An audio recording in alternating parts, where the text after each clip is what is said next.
Welcome, everybody, to Pick Central on the Barstool Sportsbook YouTube channel. Brandon Walker out today with some family obligations, so appreciate him giving me the opportunity to sit in as guest host. And we've got a fun lineup for you guys today. And first of all, Joey Molinero, back another day. Glad to have you back. Thanks for having me, guys. Pumped to be here. Heck yeah. Big Ev, join us. I feel good. Last night was a battle. We're back. Avery's here. I think I have some more thoughts. Well, we got plenty of time for it. And it's very rarely I have thoughts on hockey. Okay. Very rare. And then Avery joins us to start the show.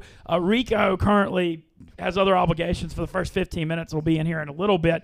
And appreciate Avery joining us yesterday. You came on. We were discussing a lot of the Washington Capitals, New York Rangers drama, especially with Tom Wilson. And then last night, the game at Madison Square Garden, I know you went, did not go well for the Rangers. I believe lost 4-2. And also lost a few fights. That's a good push. Yeah, and also it was awesome to see TJ Oshie score a hat trick after his dad passed away. That was really awesome. But yeah, what happened last night was I think expected. It's a second line brawl I've seen live. It happened in 2012 against the Devils, and man, it was a crazy game. I've never, over 100 penalty minutes in the first period, never seen anything like that. I think the Rangers did a great job. I hate the whole thing. It's like, oh, they lost the fights. It's like, it wasn't about that. It wasn't about winning the fights. It was about showing that you had pride, showing that you cared. So they went out. They not only, what's that, Zah? I can't hear. Oh, close to the mic. All right, sorry. Zah. I love you, Zah. But yeah, I think that they did a great job. I think they did what they needed to do. Obviously, don't win the game, but Brendan Smith went out there. He went right after Tom Wilson, literally as he stepped on the ice. Like that needed to happen. I want to hear your guys' thoughts too. I don't know. Well, I guess also, so I think without realizing you were handicapping the game, I thought you handicapped the game perfectly yesterday. In the sense of like you said, like they're like in a fighting standpoint, a physical standpoint, like they will lose. They're just a less physical team. That's why I was like, it's a tough. I kind of related to almost like the bully beating up the like someone smaller, and the bully gets almost empowered by it and gets like drunk off like they just know they can continue to do that. But you just sold me a little bit on the fact that, because I was going to come in here being like, just as a lifelong New Yorker, almost embarrassed to have New York in front of their name with everything that's going on. But you sold me a little bit on, listen, I understand that like you can't win every fight. They went out there, came at Tom Wilson right away. I can definitely respect that. It's a fight that they probably don't have anyone on the team that could just beat them up, correct? Yeah, well, two of the guys who would have been those guys were out too. Jacob Trouba and Ryan Lindgren, both who are known for big hits and big flip plays in the corner. Like they can pound bodies. They were out of the game, so they were definitely outmatched. I thought they did well for what it was. But I mean, this Capitals team, that they're big, strong. That they won a Stanley Cup in the past 3 years. Like they're a strong team. So let me ask you. So the GM thing. Yeah. Are you buying that they would have did this if this incident didn't happen? I think, or the press release and all that. I think yes, because they were pushing for a playoff spot. I think James Dolan had it in his head that they were gonna, either get there or be really close. And when you get blown out 2 games against the Islanders, like your rival, like this is a team that you should have a close game with.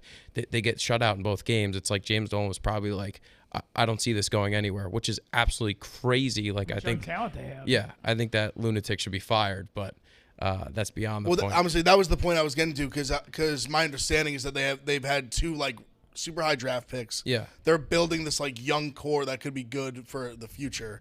It just seemed like a weird time to fire a GM. Like in any sport, you're building all this you're building this young team, this young core that's supposed to be really good. And they're not really in win now mode. And right yeah, now, like you just fire your GM. Like what were expectations this year? Were you thinking playoffs or no? Close to. They made the qualifier. They shouldn't have made the qualifier last year. It was like a toss-up. But I think they definitely should have been in the race, which they were. I mean, if you look at the other divisions, they would have made the playoffs if they were in any other division in the NHL. Okay. So, I think it was a successful year. I think next year you definitely have to make the playoffs for sure. And I think that's where Dolan was looking at. But what a ridiculous thing to do for a team that 3 years ago wrote a letter saying they were going to completely rebuild the roster. They were going to get rid of the old guys, get young talent, And they did exactly that. I know it came with a couple of luck. Like, they got the 1 and 2 picks, back to back. But at the same time, it's like Jeff Gordon traded a bag of pucks for Mika Zibanejad. He's their number 1 center. He scored 40-something goals last year.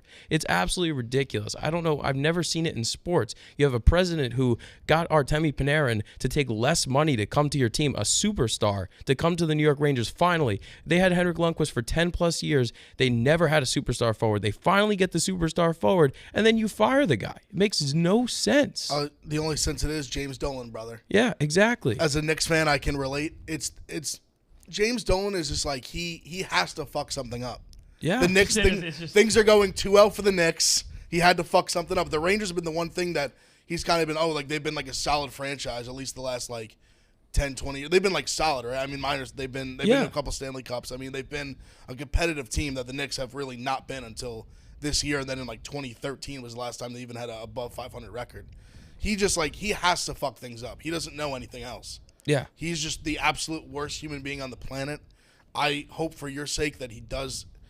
You can't fire the owner. It's brutal. The guy owns the Garden. Do Rangers fans? There's no out. Do Rangers fans have the same disdain for Dolan that Knicks fans have? It's always been that way, but he's kind of been in the back seat. Like when the Rangers made the Cup in 2014, it had nothing to do with James Dolan. Like everyone was like, "Oh, this is great because James Dolan doesn't touch the Rangers. He only fucks up the Knicks." Like it wasn't anything about that. Now it's like, okay, is he going to start sticking his hands into the pot? I think the Rangers have a great fall from grace in terms of who their next GM is. Chris Drury's an unbelievable hockey executive. He works in USA Hockey. He's been with the team forever. He's great. But at the end of the day, it's like, what are you doing? What are you doing? Well, I was going to say, that's even more like Glennie was talking about. Like, he's like one of the most beloved Rangers of all time. Yep. So it's even just that much more. Like, it's like they fired a guy who was doing a good job, one of their own guys, like a legendary Rangers player. It just makes zero sense. Like you said, the only sense is James Dolan. Yeah, it's sickening. It took everything away from the Tom Wilson situation. Like, I'm at a point where I don't even care anymore. Like, the fact that he could have potentially risked the Rangers' future with that is just ridiculous. Well, I mean, at least the GM hire, I mean, people are excited about it, right? Yeah, Chris Drury.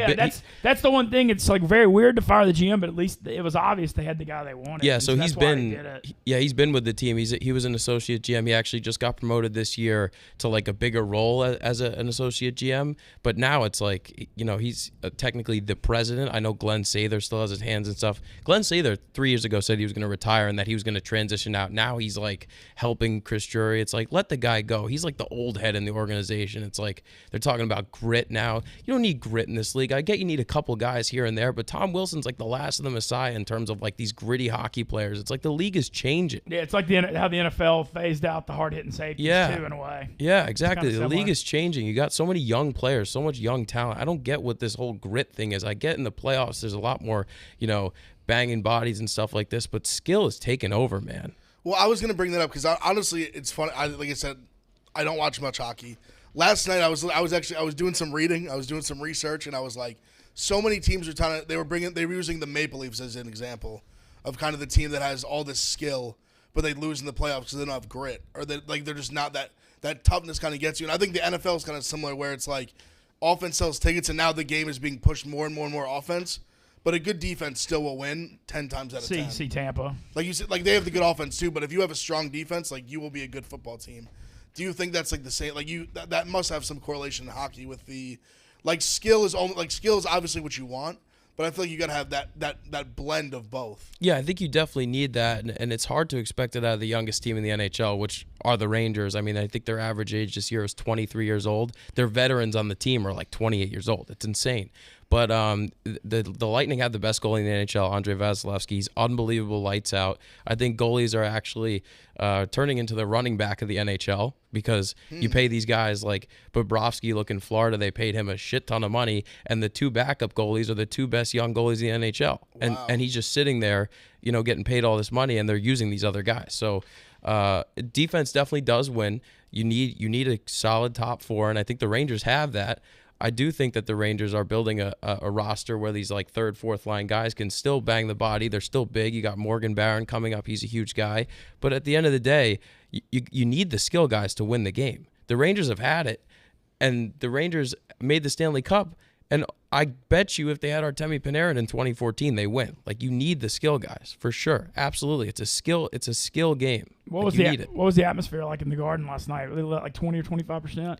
Yeah, it was crazy. I mean, it felt like there was a lot more than there was. I couldn't even imagine if there was 18-5 last night. But yeah, it was absolutely insane. The Garden's still bucket list for me. I'm looking forward to my first Yeah, trip. we'll make that happen. Oh, we certainly will. I want to switch over now. Let's talk about John Means' no-hitter yesterday. Marty flies out to Seattle for the Barstool Classic and just shows up at a Mariners game. I think he bet the Mariners, didn't he? The mush hits in different ways. That's the man said it himself. That's just what it is. I don't want to bring up that I may have brought up. I bet on the Orioles yesterday because of Means. Did I think he was going to throw a no-hitter? No. He's been dominant, though. Like, he closed last year really strong, I'm too. telling you, I've been betting on the Orioles when this guy pitches for like 3 years. He's great. The Orioles are sneaky, like have been kind of slowly building this team that's like a little bit better. They were just so god-awful. But, I mean, he for the last 3 years has consistently been like one shining star in a low-level team. What's the thoughts on the drop third strike? Perfect game. Yeah, so it was like a pass ball called on a drop. I read about it. Yeah, Big T was talking about it this morning. So I think you have to keep. I saw Coley tweeted this, but I thought was a good point. It'd be like if you were to a ground ball, throw to first base, if it just hits the guy's mitt, you just kind of call it. Like I know it's a little different, but I thought it was like a fair. Like if he drops it, he drops it. Like think it's like a tough. It's just baseball. Yeah, it's no, I'm with you. Not a perfect game. Man, it means it's a shame. Like it's a damn shame because he deserved it, but it's a tough break.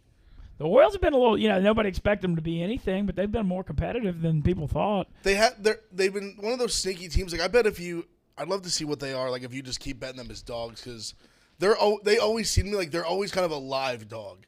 Like they have some bats in the lineup. They're always a huge underdog. They're plus 150 all the time. A lot, and they win. Like you get a couple of those. Like you come out on top, but they definitely have some hitters. Like they got a guy like Means who's pitching every 5 days. Like they're not totally god awful. Cubs swept the Dodgers, Joey. Yeah, man. And they were a huge underdog every night too. Well, yeah. I mean, you go up and you have Kershaw, Bauer, Buehler. You got to go against in a 3-game set, and they sweep it. I mean, and that's from a team that for a while, they go through these spans where it's like they're dead in the water offensively, and then all of a sudden they come out and they get it done back to back. 3 games in a series, but back-to-back walk-offs, and Rizzo had me a little nervous last night, man. He fucked up. He had the chance to. I don't know if you saw. He made some defensive error. Well, it was like a mental error more so than anything. It was the top of the 10th or top of the 11th. I can't remember, but runners on first and third, 1 out. Ground ball hit to Rizzo. He doesn't step on the bag. It's 6 inches away from him. He throws it to Javi, tags him, lets the go-ahead run score. But then he comes back in the bottom of the 11th and he, hits the game-winning walk-off, just pokes it through the left side there. But, yeah, interesting little spot from Rizzo there. You don't see that too often from my guy. And Peterson pimping the sack fly. That was brutal. That was the headline. I thought that ball was going out of going to South Chicago, where I don't know where the fuck the ball was going. The way he pimped it, like Lake it was Michigan. like a lock, absolute lock. But that's what was weird is I was watching and I was like, off the bat, I was like, it sounded good. I don't think he got all of it, but he thinks he got all of it, so I was like, oh, let's fucking go. And then he was just camped out under it 3 feet in front of the warning track. Not a good look. He sold the announcers too. Like that at first they were I think it's because he was playing his old team too, so he was just. Well, that's what Carl Ravitch wouldn't shut the fuck up about that, man. That's all they were talking about was he just wanted to walk off the Dodgers so badly. I mean, it was brutal, but yeah, I think that might have had something to do with it, Mincy. I'm curious. Okay, you're a huge Cubs fan. Yeah. I mean, everything was built up to 16 when they won the World Series. Sure. Like first time in our lifetimes. Heck, even our parents, our grandparents. Yeah, it was like 08 or whatever. So what's it been like just since then, as far as being a fan? Did that like take the edge off, or like what's? Yeah, no, I always love. And I say that I've been pretty lucky, like really lucky as a Cubs fan in my lifetime. I mean, I'm 27. In my lifetime, I've seen them, win a pennant, win a World Series, win back-to-back division titles, 2007, 2008, 2003, 4 or 5 outs away from the World Series. So I've been lucky. Like I haven't really had the whole like doom and gloom Cubs. Yes, they had that rough stretch that got them to 2015, 2016, 2017, where they're at least there was a plan. But there was a plan then. But exactly, there was a plan. So right now, it's like I love when Carl, if we have a bad stretch, he's like, "Good day for the 2016 World Series Rangers DVD, and I'm with them. Like sometimes I'll go back on YouTube and search those highlights just to get me through. But no, I'm definitely like, hey, let's go. Let's fucking put up another one. Okay. Yeah. It's like a weird thing as a fan because it's like you dream of that one championship and it hadn't happened in lifetimes, and then you get it. I mean, 2017 was like a cushion year. It was like, all right, if they repeat, great, but like it's so fresh.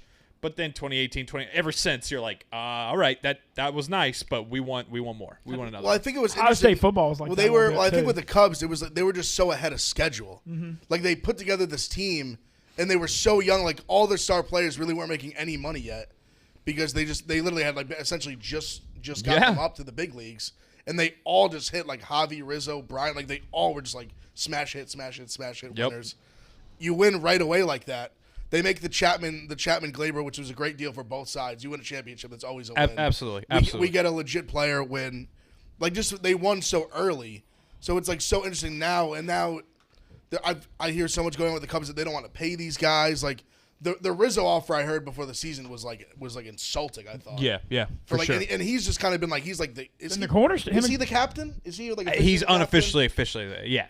Yeah. He's like the leader of the team. I know he's like a really good character guy too. He does a lot of charity stuff. Big fan of his. Well, dude, he was there in 2012 when they lost, over 110 games. I mean, when they were just god fucking awful. So I mean, yeah, he's been there through that. He's been there, caught the last out of the World Series. Pay the man. Rico Bosco, what's up, man? Joining us. Appreciate it. The rundown. Awesome. I saw that lineup look pretty. It ought to be a pretty entertaining one from what I saw. Dave walks by and goes, "Look at this crew. Like, nothing else." All right. I gotta jump in real quick. The Rangers were just fined $250,000 for their comments against George Parros in the NHL. $250,000. And you were just discussing that the NHL player fine the highest is $5,000. So $250,000 in the NHL. That's like an NFL $2 million fine. Yeah, that's crazy. $250,000 is hockey's operating budget. Like that's tough. Bettman said the whole year he just rolls it all of it. Let's it go. Nice guy, man.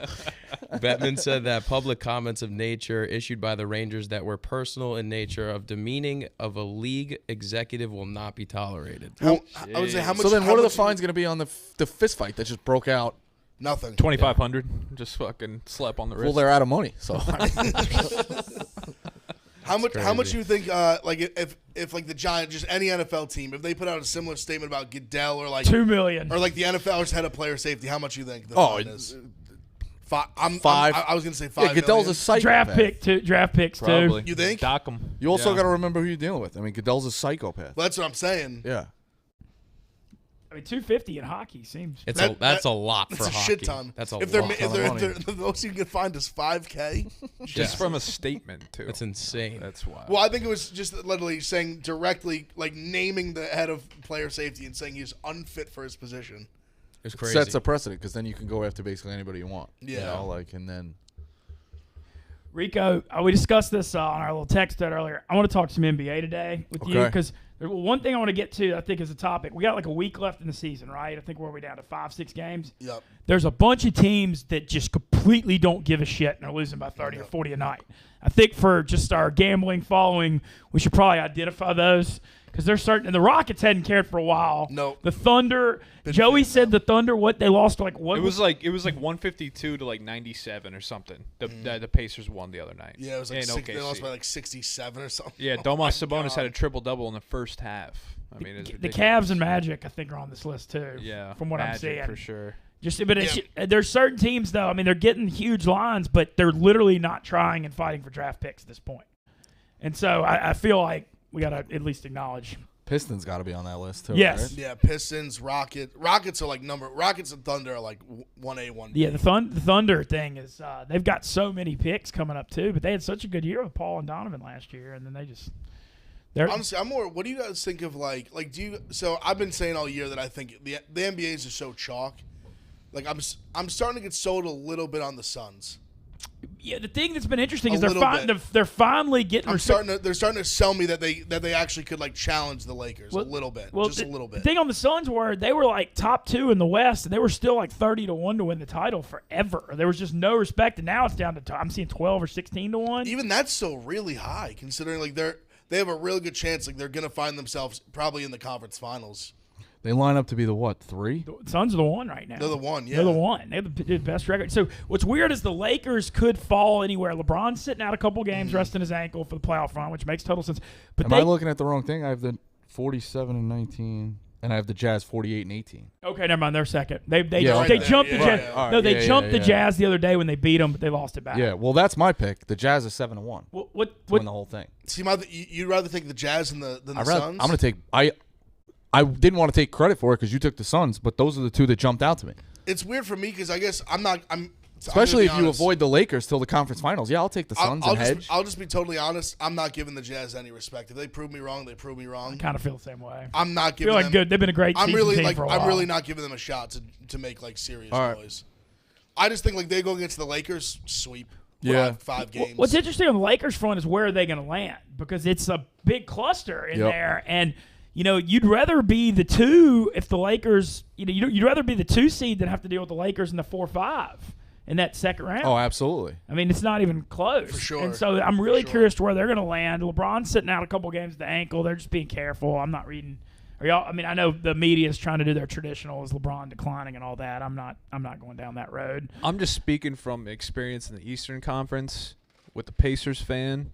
Whenever LeBron is there, he's never done until he's done. So I'm saying with the Jazz and with the Suns can have it all dialed up the way that they want. The Jazz can have it all dialed up the way they want. But if LeBron's in the field until And they got Anthony Davis. yeah, I mean, until the King's dethroned, man, there's so many years where I was like, this is a year. Pacers are going to get it done. They got a better squad. They got a more complete squad. They're going to get it done. They got home court advantage. And then the time would come, and, LeBron does his thing, and there he is in the finals. I do worry about him coming back, though, like being thrown into the deep. I mean, he's done it a million times. Well, but, my thing with him is like they're not going to get challenged till at least the second series. So you don't think that whoever they get in the 4-5, none of those guys, who are they looking like it could be? Who's going to be like Dallas or somebody? Denver maybe? I think Denver, Dallas got the 5. I think they locked up the 5. So Denver, yeah. Like I just don't like. They're like I think Luka's phenomenal. I just don't think they're like if a healthy LeBron, healthy AD, like that's just a tough out. Yeah, I can't see that. That's just a really tough. Sucks that for team Denver. 4 times. Denver was looking unbelievable after the Aaron Gordon trade, and then Murray tearing his ACL. And we saw the last 2 years in the playoffs, Murray has shown he's a big time playoff guy. But when they had Murray and Jokic and Michael Porter emerging with Gordon in that 4 role where they didn't actually need him to score and he could just do everything else, they were scary as hell. But without Murray, I don't know. No, it's tough. It's tough because they, like you said, they would have not. I don't know if they would have like won it all kind of thing, but they definitely would have been like a legit contender. It's tough. It's a tough break. Yeah, LA right now. Speaking of Jamal Murray, lining up Denver. They're the 3 seed. Denver's 3, LA 6. So Dallas got that 5 seed, but it's gonna be interesting to see Paul George choke down the stretch again. Looking forward to that. I mean, is there any chance? I mean, we didn't even mention the Clippers yet in this conversation. I think they're laying that's 8. and no one's been like, oh, the fucking Clippers. Yeah, Kawhi. It's like all the good that Kawhi brings and the experience and what he's proven. That all just gets canceled out by Paul George. And even just that, like they've like the Lakers, like they got Montrezl Harrell, like they've taken even some of their pieces that they had last year. Yeah. That was part of what made them good. They were so deep. That was kind of the reason people were giving the Clippers a shot over the Lakers last year was because they were so deep and they lost a lot of those pieces. I mean, and the Lakers picked up a bunch of pieces. Is Schroeder going to be back this year? Or is he out for the year? I'm not sure. Because I know he was injured. I knew he was banged up, but I'm not sure how long. Because that's a huge piece. Like they have like Kuzma. I'm a big Kuzma guy. Like I think he was he's playing. great. I thought he was playing better when LeBron. Like came they just out. like they're now super deep and they just have elite talent. It's just hard to see them not get into the finals. I mean, just the LeBron AD thing. I know it's not an on-off switch, but it kind of is. Oh, I mean, they're it's so just- experienced. It's you just, know, I mean, like- LeBron's just at a point in his career where the regular season just doesn't matter. Like them being a 6 seed, irrelevant. No, I think that's eventually a major problem for the NBA too. I mean, people love it, but like I said the other day, like if you had net season tickets, how do you justify it when the big three played 7 games together? Yeah.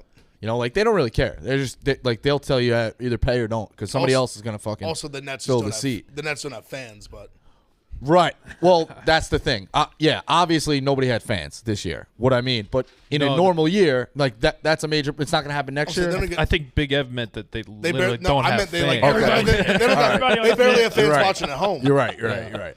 But even it's like it's a tough spot. Like people spend their disposable income. Like I want to spend $200 for my kid. It's a birthday or it's Christmas, And like you buy a game, and there's probably a 75% chance you're not going to get all three together. There's a 50% chance you're not going to get two of them together. You know what I mean? Like you're lucky if you get one. Yeah. So it's like, why am I spending my money on these when, especially these high def televisions? You know? Yeah. I don't know. No. I mean, I'm still Fair amazed. point. And the Knicks are 17-17. New York's Millie rocking in the fucking streets. Yeah, exactly. Like they don't give a shit what's going on in fucking Brooklyn. I just think it's a problem. You know, I don't think it's good. Like basically telling your fan base to fuck off is, you know, guys are resting all the time and they don't announce it till like what 10 minutes before the game. No, and you're right. Fans do plan, especially if you're going to go to 1 or 2 games. Yeah, exactly. You pick out like an awesome matchup or something. I don't know. It's a bad precedent. I think it's a bad precedent. Well, I'll tell That's you what Jordan always said. He felt like the fans. a like obligation to show up because these guys paid $100 to see me play. Right.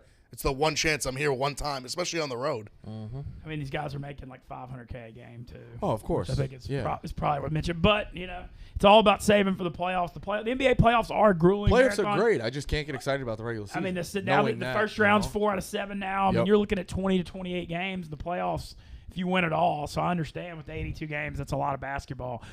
You mentioned your high def TVs. Let me tell you, it would be great to eat while you're watching your high def TVs. It's nuts.com, the best secret of savory snacks across the country. High quality, delicious snacks available like white chocolate toffee, cashews, bourbon pecans, crystallized ginger, and honey sesame sticks. Nuts.com isn't just for nut lovers. It's your one-stop online pantry shop. Incredible variety of snack and pantry items available, including candies, dried fruits, and pantry items like baking mixes, pasta, and a whole lot more. 4,000 products to choose from. Nuts.com. Also some healthy options, too. Nothing wrong. Love that. Love some nuts. Oh. Yeah, man. Healthy nuts. Yeah. I'm going to have to check that out, though. I mean, they've got a heck of a lot of good products. Going back to the East stuff. All right. Has anybody been watching the Wizards and how much fun they are lately? Because they were like 17-28, and nobody gave a shit. And all of a sudden, Russell Westbrook is just going medieval, and they've got him and Beal. Their games are like 160 to 140 every night. I mean, it's like the All-Star game every night. Westbrook had a game where he had 24 assists the other night, but they lost 135 to 134 in Milwaukee last night. They're looking at the play-in, but I really kind of hope they just seem like they're a lot of fun. See, they could be fun in the play if they get that last seed, just because they play. If you watch them all year, they play bad against bad teams and they play good against good teams. You see, like the 1 point loss to the Bucks. I mean, they play up to who they play. That's just the Westbrook effect. And I've never been a Westbrook supporter. If anything, I would say I'm a Westbrook hater most of my life. But he plays hard. Like he's going to give him a shot. I just don't think he's the guy that's going to get you over the hump to win a championship. I think he plays too selfish. I think he's one of those guys that needs to be in the playoffs because he is that electric. For sure. You're right. I don't have a problem with you hating him. Like, it's amazing. My thing was when he was young. Like now, it's like it's an easy take. When he was like younger, when he was with Durant, like back, I was like, he's never gonna win. All right. Like watching the series in the playoffs when he's just turning the ball over left and right while Durant's just standing on the wing. I'm like, give this guy the ball in crunch time. Like it's like tough to watch because especially that Thunder team was so talented. Where I'm It's like, this amazing team, that a if they small just market stayed team- together, they could have won forever. A small market team had 3 of Harden, Durant. top yeah. at least 10, but For sure, like, without question. top 8 players. Yes, like I'm trying to easy. narrow it down.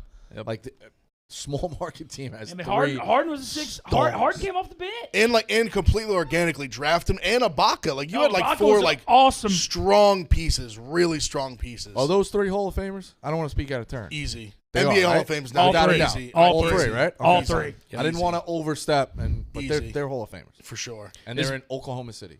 Is Bradley Beal ever going to get off the Wizards, or is he just stuck on Washington forever? I mean, we've been hearing Bradley Beal to the whole league. Lakers, Bradley Beal to the Knicks. We've been Yeah. hearing all of it for fucking 6 years. I feel like, and he's just still there in Washington holding it down. They keep like just thinking they're gonna trade the guy, and then they just we'll grab Westbrook. We'll keep it here Let's a put little something together.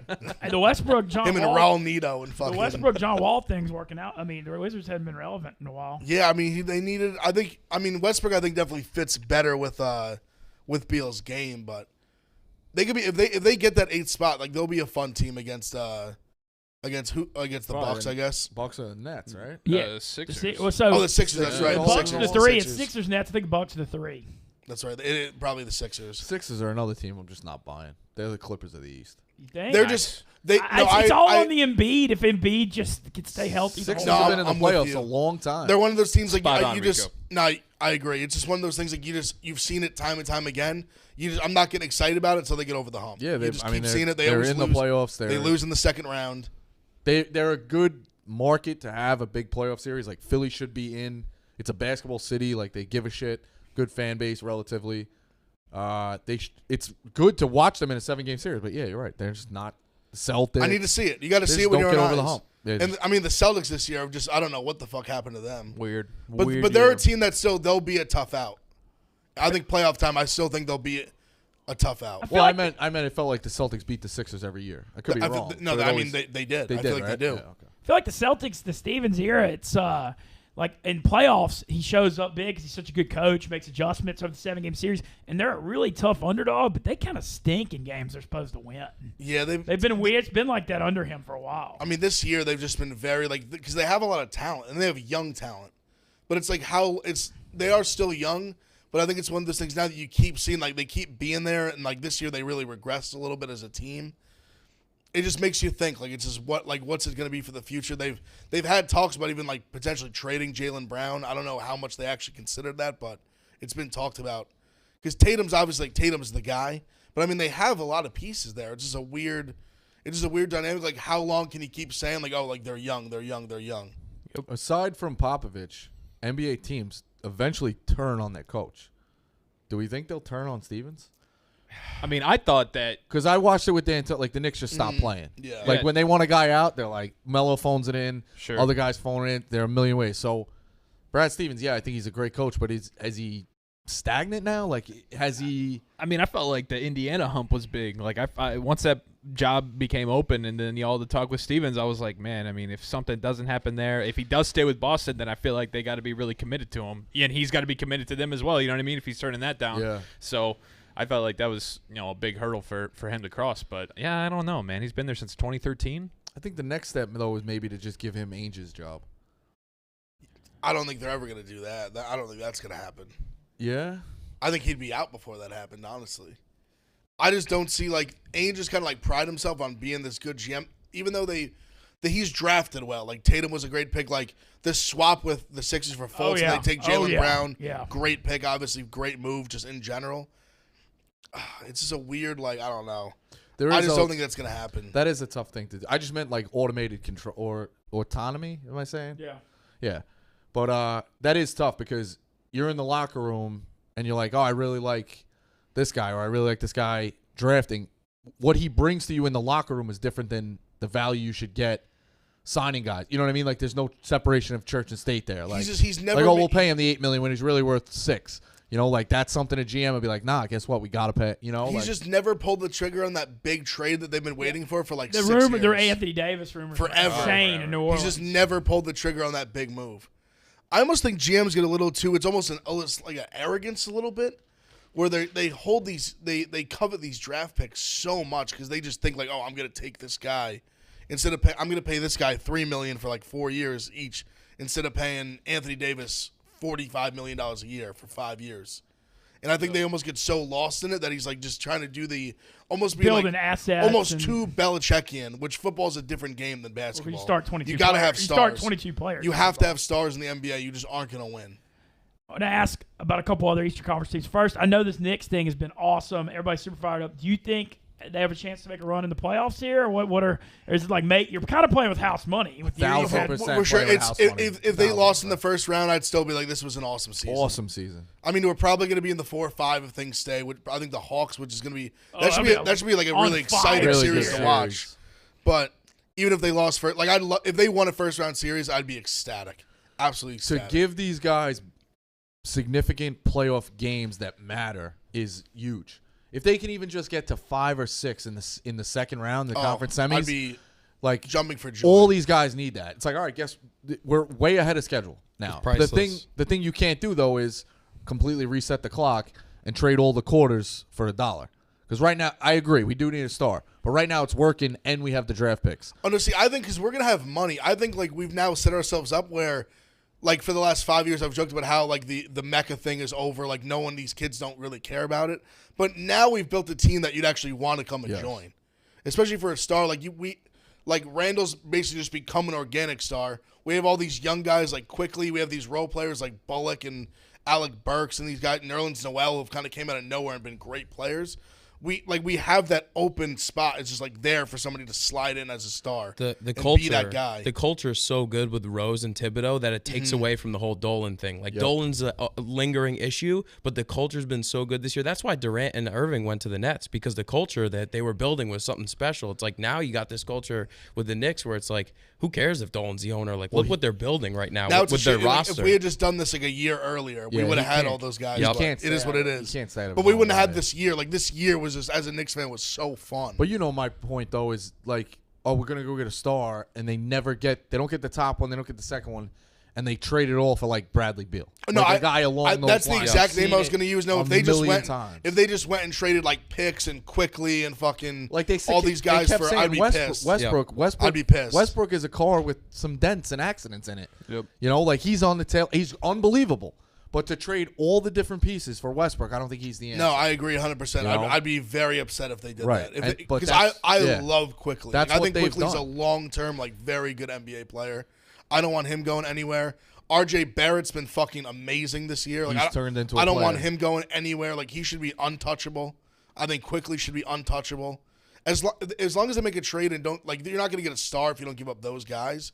I'm willing to test free agency with this team. Like, let's go try all to get of a sudden, somebody. the New York, it's attractive place. Like, to let's go. go get another big piece and really see what we can do. And What do you think? Randall's not that old either. No, he's not. He's like, what is he, 26? 26. But that's what's crazy, dude, is that Julius Randle's the third overall pick to the Lakers back when he came out, third Something or like fourth that. or fifth, Yeah, and maybe right in the fifth he or was something like that. he was He's top up. 5 I think pick. he's three. I think he's three. Yeah, and he comes in and it just takes a little time. But again, you forget that he's fucking 19 years He old. also, so his first NBA game, he broke his leg.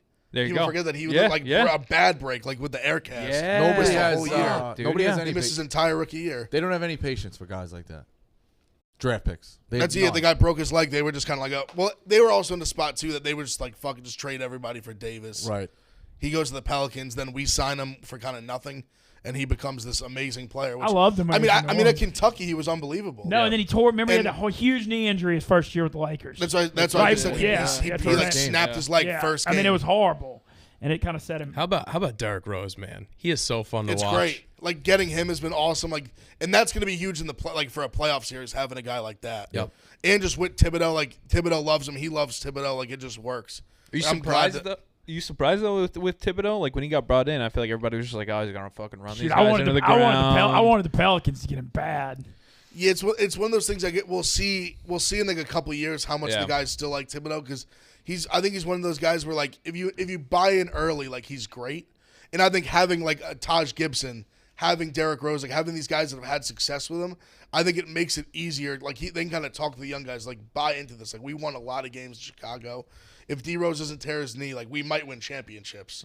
Like buy into this guy. Like he's a good coach. He knows what he's doing. The Thibodeau thing, there's always the knock that they were great on the season, and then he wears guys out before the playoffs. But the Knicks are young, so I feel like I don't feel like you're gonna, it isn't gonna be like the Bulls thing where you had, Noah and all those guys that were like middle of their prime. I think they've just done a great job too with I'm telling you, like these guys like Bullock and Noel like have been like huge for this team. Yeah, they Alec don't even have Burks. Mitchell Robinson. No, like Nerlens Noel has been unbelievable this Awesome. year. Awesome this year. Alec Burks, awesome. Reggie Bullock, like just a random guy, like he's been around forever. Awesome this year. Knockdown 3-point shooter. Like everyone, this team has bought in so much into just like playing their role. Like I feel like everyone just knows their role in this team, and that's why this team has overachieved so much. They're gonna let people in the Garden for these playoff Knicks games. Yeah, I think they're gonna I up think they're it. bumping it. TJ was saying. Yeah, yesterday. TJ. Yep. I think it's going up to a third on May 19th. Let's Take go. that. I'll take it. It's a shame because they would. I just my want. I've God. always heard. I mean, it's rare, Oh, but dude, whenever New like, York, when the Julius Knicks are good, it's unbelievable. just Dude, it's if popping. this season, if there was a I packed got house, spoiled as a little kid. I never could go to playoff games when I had money, but like going as a little kid, it was unbelievable. dude, this like, this season, literally, crazy. the Garden would be bowing down to Julius Randle like this. It's nuts. Just even there's 20 guys in the stands. You can hear on TV them screaming MVP when he's on the foul line. Like a guy like him and just this whole team, like RJ Barrett, all these guys, like we like as a Knicks fan, like I'll worship these guys. Like just especially with the no expectations, that just makes it that much sweeter. No one was why I thinking had- anything of this team. That's why I had such a fond memory of that 2015 Mets team because it was whole homegrown. Mm-hmm. Like, yeah, Julius Randle, we didn't draft him, but he's a homegrown star. RJ Oh, Barrett, no, we drafted him. he's our guy. No, I agree with that. Quickly, like that's a draft pick that In the late 20s? doesn't belong to the Knicks. That late guy should be playing 20s. for the Spurs because they draft. sure. Draft well. Like For the Knicks, sure.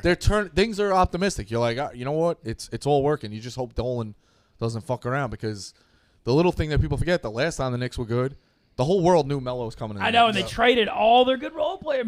They were. I mean, they the were. whole world knew he was coming. Gallo and especially. Dolan, and Wilson Chandler. I'm sorry, and Donnie Walsh kept being like, they'd be like, oh, we're getting interest. You know who was leaking that stuff? The Nets. Like totally being We were like, literally we we can were get bidding Melo. against ourselves. They were bidding against themselves, and Walsh kept being like, call the bluff, hang up the phone, call the bluff. And Dolan's like, no, give him this, and that's why That's That's what they that's why literally, like, Walsh left. They're like, all right, like add Mozgov, add Wilson Chandler. yeah, every like piece. we were just throwing these good pieces in that were just Danilo, unnecessary. Danilo, all like of just them, yeah. throwing in like starters, like for no reason. When he was coming at the end of the year, no matter what. And the team that year didn't get any better. They were a 7 seed with Amari and Felton. They ended a 7 seed. Yep. I'd argue, like as a sports fan, the most fun seasons are like this next year when you have no expectations and then you're like fun and pretty good. It's like it's the best. Like even like these championship teams, you see Bama and the Pats used to dominate. The expectations are so high you can't like enjoy going 10-6 if you're New England. You know? Oh, I mean, I was an Ohio State fan. This season was a failure. Yeah, that's the thing with sports. It's like I look at like Ole Miss last year, freaking 5-5. It was the most fun I've ever like had in the season. Steelers was 11-0, and then the year when Duck Hodges was the quarterback, and they were just fighting for their lives every week. Too much fun. I miss it. It's just weird. It's like a sports thing, but it's just all about expectations and meeting. House money. I It's have house money. friends who I went to school in Massachusetts. I have friends from New England. We were in a bachelor party at Michigan. We went to Ann Arbor, and on a Sunday, the NFL games were on. The Pats had a bye. They sat there like elitist people. Like, oh, how could you drive a Lexus? Like we drive. Like they were like elitist, like shitbag assholes for the entire day with Red Zone. They're like, it's like the Browns against like the Lions. And they're like, how do you guys watch this shit? Like this is horrible. Like the Reds, like every team, if it wasn't the Pats, because they were so spoiled of being 12 and 4, 14 and 2. Like 12 and 4 was a bad year. I'm like, you guys, he's gonna leave one day. You guys are gonna fucking it pissed me realize off where the rest of the world is. It pissed me off this year because they weren't good, and it was like they just didn't care about football. They were like, oh, like whatever. Like It's a reset. It felt like Yeah, they just didn't watch. They kind of like my one roommate Ben, like it was like it almost like he was like playing video games while the game's on. Like they just like it's like it doesn't matter. And it was so annoying because I'm like, you guys you spoiled fucks. Like, you just don't even care. Like, I'm like, you don't actually care. You only care if they win. If they lose, you're a fucking bitch about it. Sickening. Like, oh, whatever. I'm like, fuck off, dude. No, their fans used to say the season didn't start till the AFC Championship. Even like Fights said a bunch of times, like he's just like, oh, like what, like they're bad, like oh, whatever, like. And then when they all of a sudden they look good, that like Cam had a couple of good games. You get excited at the beginning of the year. The second it goes bad, they're like, oh, whatever. Yeah. Fights is talking about how they're going to eliminate the Steelers in the playoffs and shit. And then it's like, they didn't make it. But then the Steelers fucked themselves. So I guess it is a little bit easier to just be like, you know what? It's 1 year we suck. Hey, guess what? I could do apple picking. I could go to your family's Christmas party. Make up a lot of fall time. I'm all good. Like Yeah. I could have 1 year reset, and then I'll care about it next year. Well, and it's the same with them. It's like they've just won so much. It's like they are playing with house money. I mean, they could not win for a decade. They're like, all right, we're so It'll 5 never- rings like 6 of this. them, yeah. It'll never Six never fucking be rings. never be repeated. That run No, will no never, chance. ever, No ever, way. ever be repeated. Six? Sick. I mean, it's Over the course of 20 years, people forget. The only team that has a chance to even be close is Mahomes and Reed. Like, I mean, that's even tough. Yeah. like, but it's still tough. Like like matching 6 is just ridiculous. Forget winning ridiculous. 6. I still think it's more impressive that they went to 9. Yeah. and they went to the AFC Championship like From Every year. 01 to Every 01 to 20 is what? 19 years? 20 years? Yeah. They went every other year. how much did And like the Super Bowls they Every lost, other every year. single all the 3 that they lost were tough games. Yep. Didn't Tom say that he would trade 2 of his rings to beat the Giants The and go perfect season. undefeated? Yeah. I believe it. That was like one of absolutely. the best days of my life as a fan. Oh, That's my still God. a true. My dad waking up like that next day would like being like, fuck school, we're going to the parade. Yeah. That was Hell like the yeah. best thing in the world. He his 6 are a true 6. So Mm-hmm. he probably should have lost to the Rams.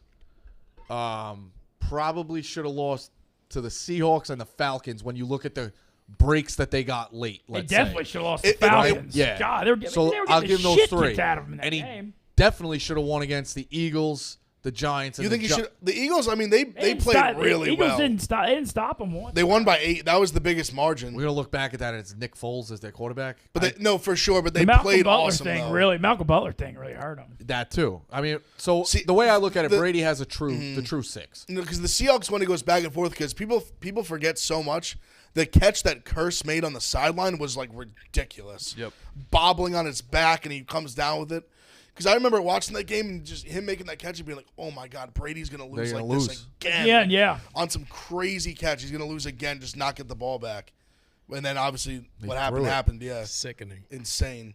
That I still can't believe the Falcons won. I mean, like first half, like Grady Jarrett literally just lived in that. Well, not even that, and then they come out and make it 28-3 like immediately. And the way the in Falcons can second run half. it with Shanahan too, you think that was. I mean, there's so many plays. Like you just take one of those plays away. The Edelman catch, the Dante Howard fumble, Tower. yeah. That was the one that like swung the momentum. Started to swing it.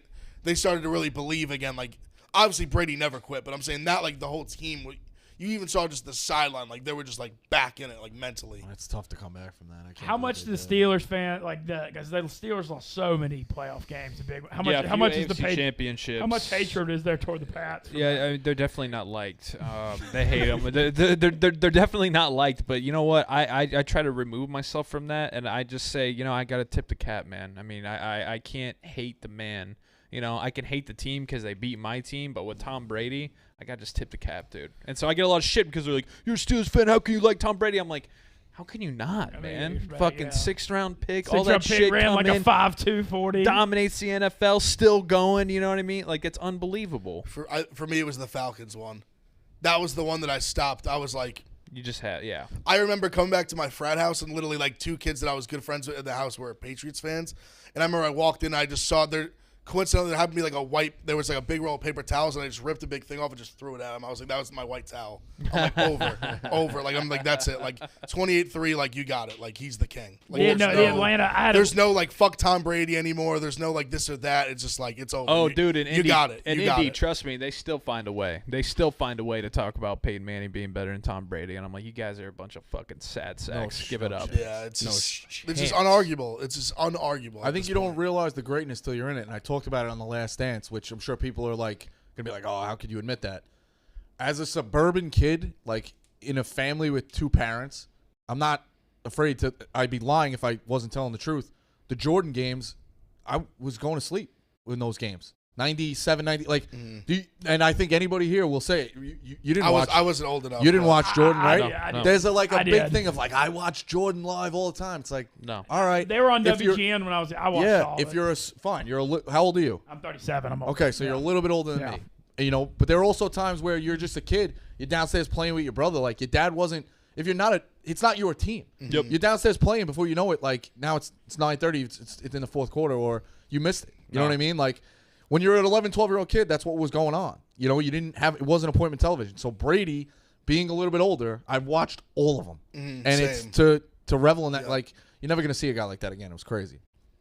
That the first one they won too. They were a 14-point underdog in that Rams. Yeah. Oh, that's the That's one. I don't crazy. think they should have won that one. No, that one That was unbelievable. That was crazy. I want to ask you about the Big Ben Steelers stuff. Okay. because y'all were 11-0. Yeah. And granted, it felt a little fluky 11-0. I thought. I mean, they were definitely off to a great start. Now I love getting Najee Harris. I mean, I don't just like it.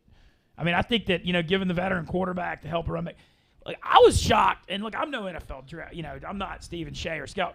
But I can't believe nobody was talking top 10 or 15 for me. He was like the best college running back or one I've ever seen. Yeah, and he catches the ball. He's a monster. We're just getting into the blanketed, everybody on Twitter thinks they're super smart because, people for the last 5 years have just talked about how, well, you can get a good guy in the 4th round running back too. Well, you know what? There's a lot of dudes you can get a wide receiver in the 4th round too. Jamar Chase still goes number 5. What do you want to do at 24? You want us to fucking overdraft a lineman that gets taken 50th overall just because it's in the 1st round, and if you don't address it in the 1st round, then you're an idiot? Fuck that. I love the Najee Harris pick. I'm excited about it. I think the same thing you said. He catches out of the backfield. He's a monster. He's a monster. The he's AFC super North, productive. the cold weather. Yeah, he's a man. guy that can give And the you know ball what? 30 times. And like you said, Big Ben, he's old as shit, dude. I admit that absolutely. He's not mobile at all. You know what he needs? He needs to do like Najee Harris that he can just dump it off to when things get bad. And you know what, Najee? Take it and run, dude. So I love the pick.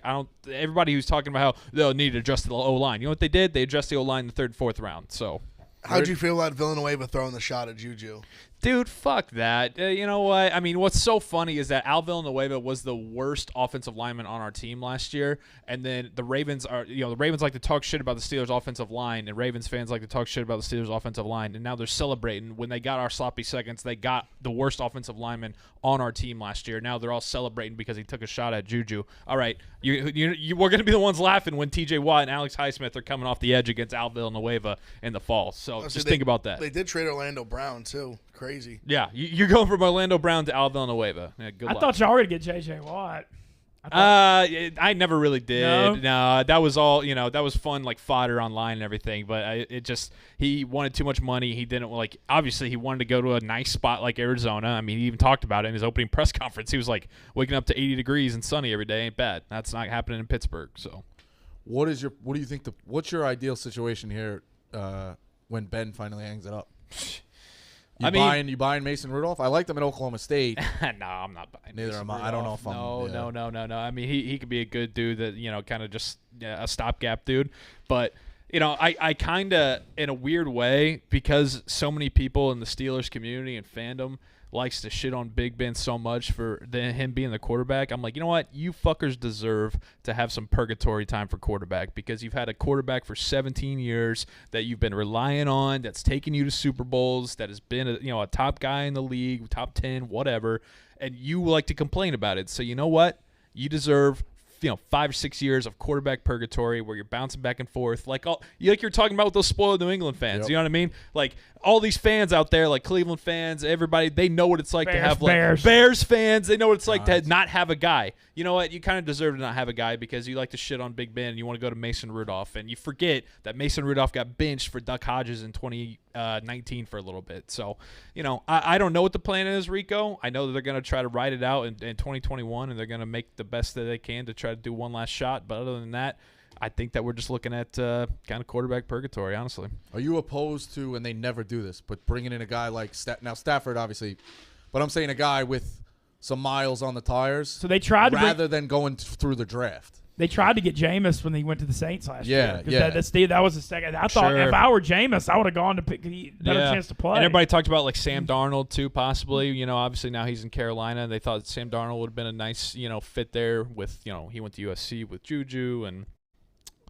I don't know, man. I'm a big draft a quarterback guy. I think that you just have to, if you want to get your guy, we've seen that you gotta fucking make you gotta do like the Bears. You gotta go trade up. You gotta get Justin Fields. You gotta do like the Chiefs. You gotta go up. You gotta get your Patrick Mahomes.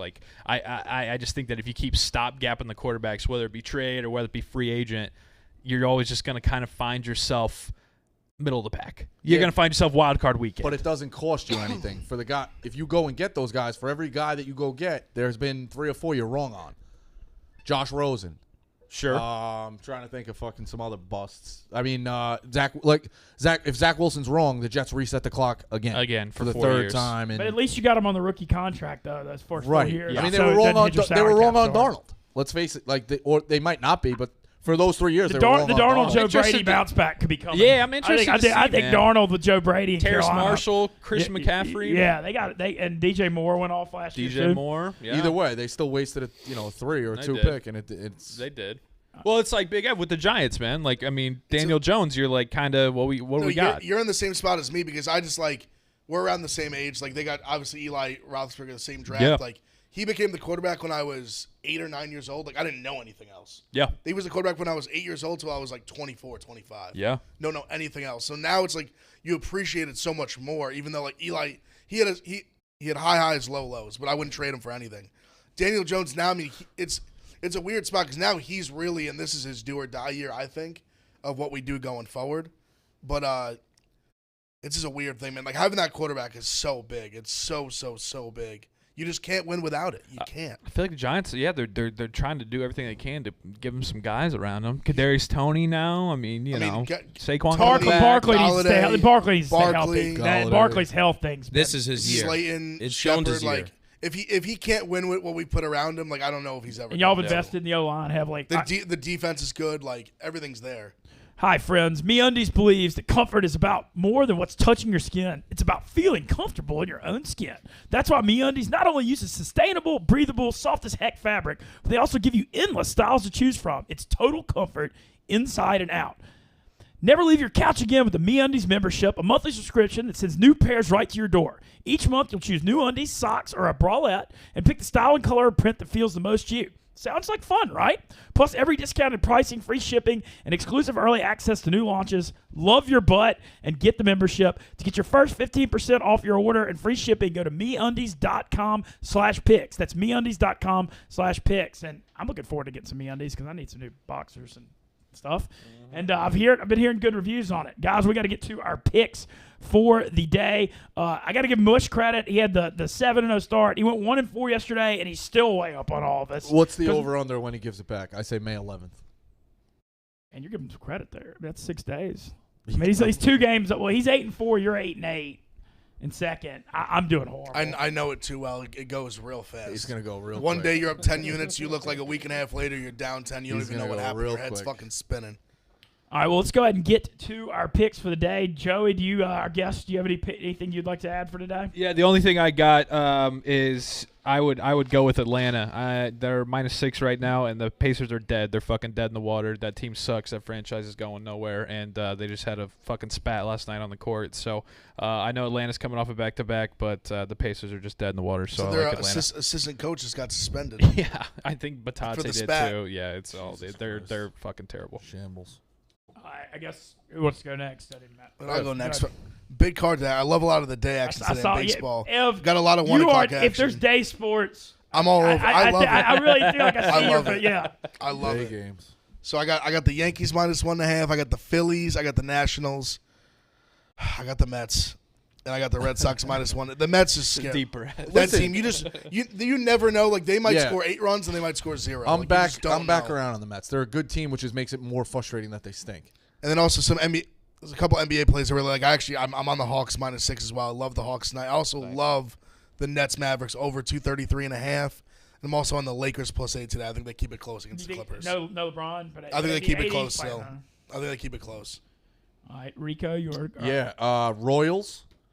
Money line. You've been kind of riding them a little bit. Yeah, I've been finding. I also have always made sure to take a dog in baseball a day off. It's well, the Royals today I didn't do the dogs obviously, but I'll take the Royals. Royals when they were a dog, I like taking them. Royals, Diamondbacks, and the Warriors Thunder over 229.5. I just like we said, the Thunder Thunder, have kind no of phoned it in. defense. Steph can go for maybe 146 himself. I'll take my chances with the over 229.5. I'll go ahead and do mine, and then we're going to let Marty be in first. We're going to announce his picks as well. NBA, I feel like a sucker after what Joey said and follows the Pacers, but I took them +6 just because the Hawks won as a home dog and are traveling today. We'll see. I'm not going to back off it. I took the Mavericks as a 3.5-point home dog against the Nets, and I'm adding Golden State by 13.5 at home against a dead man walking Thunder team. Yep. Golden State's fighting to, it looks like they're going to get the 9, and the Spurs are hanging on by a game and a half over the Pelicans. But Golden State lost a tough game in New Orleans, which I don't know if any of y'all saw the lights go out in NOLA again. Yeah. Steph, I feel like I was joking, but Steph literally shot the lights out. He had like 31 in the first half, and then the lights went off for like a minute, and then Steph scored like 2 points the rest of the game, and the Pelicans came back. It was like the Ravens-Niners Super Bowl. Dude, it just gets wild in New Orleans, I was going to man. say, man. New Orleans, you just never know, man. I mean, it's just, I saw it, and I was just like, man, Steph literally shot the lights out in this building, but the Pels are only a game and a half back. In MLB, I've got the Brewers -122 and the Astros as a +170 big dog.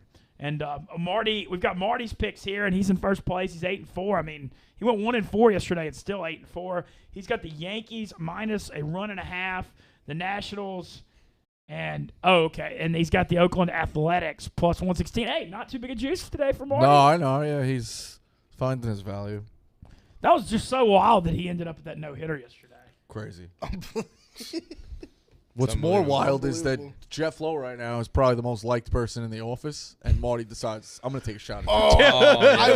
I was so upset that Marty left because I wanted to just beat his head in for that comment. And just so I'm just like basically just like, he did a great job, but why is everyone sucking his dick? I read that in bed, and I literally out loud just go, I was like, Marty. I was like, and I know Marty. He didn't mean it from like a No, dark he doesn't. place. He doesn't. But I was like, Marty. I was like, you don't always got to be contrarian. I was like, right. I mean, I was like, give the guy a break. He just did a fucking awesome thing that he built from the ground up. Honestly, the one person, like the one thing that literally, the one that was able to get like everyone involved, everyone's super passionate about it. Like the dozen, I think is really a special thing that he's built because I think, and it's timeless. Like you can go on, you can watch the episodes, go back anytime. Yeah. You can watch it. It's gonna keep going probably forever. It's just great content. Now, and I was obviously not going to spoil anything in this tournament, but last night we were out in Murray Hill, and Jeff walked in and got like a huge standing O from everybody in there, and he created. Got to just give him so much respect. The dozen started during COVID when there was no sports content. Yeah. No, he created. Awesome I mean, he built that thing. That thing's his child. I mean, I don't even know how many hundreds of hours. How do you come up with questions like that much? And him too. Like I give more him so the creative questions too. I give him a lot of credit for. Crushed it. And he's a guy. I know this is Jeff Zelo Suckfest, but I'll throw one more in there. This guy does the graphics too. Like he grinds, man. Like he does. He's not just a face for the host. Like he's doing the graphics. He's always. He's got help too, though. It's a change. Shout out to his whole team. Shout out to Goochman. Yeah, everybody. All the people behind the scenes. Ken Jack helps a little too. For sure, Ken Jack does a great job. All those guys. Owen, of course. Well, guys, enjoyed it. Thank y'all for joining us, Joe. It's been great having you in. Hell yeah, Avery, man. I'm learning more about hockey in the last 2 days go. than I probably knew before. Always great to catch up with Rico and Ev. Stay tuned. The Yak next up here, and thank y'all for joining us on Pick Central. Brandon will be back tomorrow. The show will roll on Friday. Thank y'all for joining us.